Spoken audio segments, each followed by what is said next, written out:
এটা হলো আপনার সংবিধানের বেসিক ফিচারের অংশ।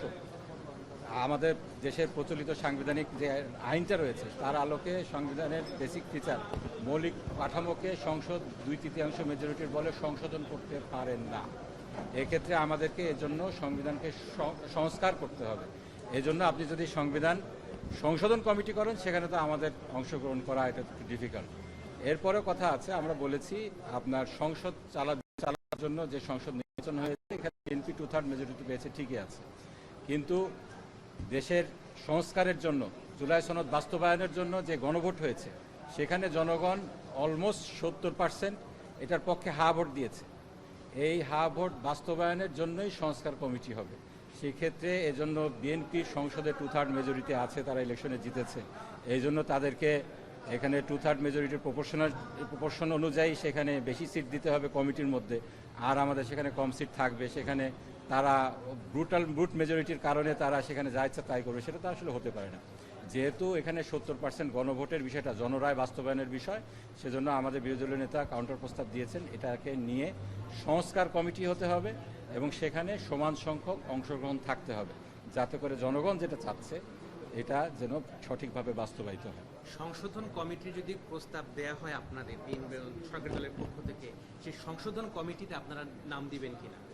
না, আমাদের বিরোধী দলীয় নেতা তো এটা পরিষ্কার করেছেন, আমরা চাই সংস্কার কমিটি। সুতরাং সংশোধন কমিটি এই মুহূর্তে আমরা এটা নিয়ে অংশগ্রহণ করার কোনো প্রশ্নই আসে না।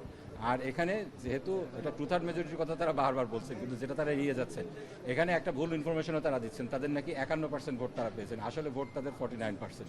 হ্যাঁ, যদি স্বতন্ত্র যারা সদস্য আছেন তাদেরকে মিলে 51% হতে পারে।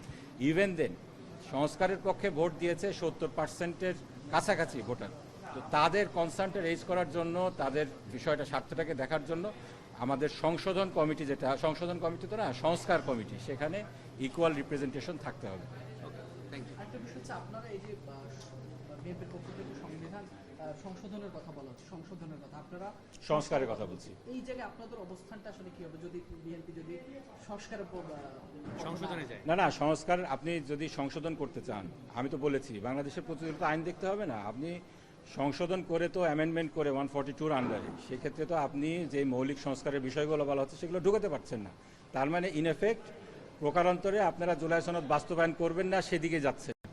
এরকম যদি আপনাদের সিদ্ধান্ত হয়ে থাকে, আমি তো বললাম দুইটা বিষয় এখানে আপনার 34 কতে বলা হয়েছে হাইকোর্টকে বিকেন্দ্রীকরণ করা হবে।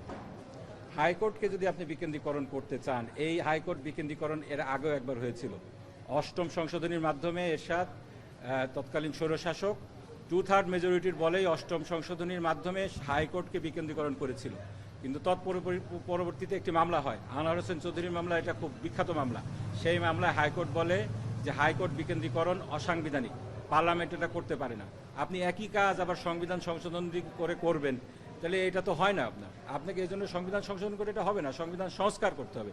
একইভাবে আপনার জুলাই সনদের 7ম অনুচ্ছেদে বলা হয়েছে যে রাষ্ট্র পরিচালনার মূলনীতিগুলোকে পরিবর্তন করা হবে, সাম্য ন্যায় বিচার এগুলো ঢুকাতে হবে। আপনি 5ম সংশোধনীর মামলা দেখেন, এটা হাইকোর্ট হয়ে অ্যাপিলেট ডিভিশন হয়ে রিভিউ হয়ে গিয়েছে, সেখানে বলা হয়েছে রাষ্ট্র পরিচালনার মূলনীতি পরিবর্তন করা যাবে না। আপনি আবার সংবিধান সংশোধন করে এটা কিভাবে করবেন? পারতেছেন না তো।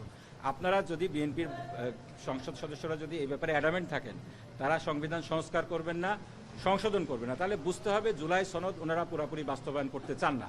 সেক্ষেত্রে ওনাদের সাথে তো একমত হওয়ার আমাদের প্রশ্নই আসে না। Thank you. তার মানে আপনারা কঠোর অবস্থানে আছেন। আজকে কি আপনারা আজকে আবার এটাকে রেজ করবেন পার্লামেন্টে?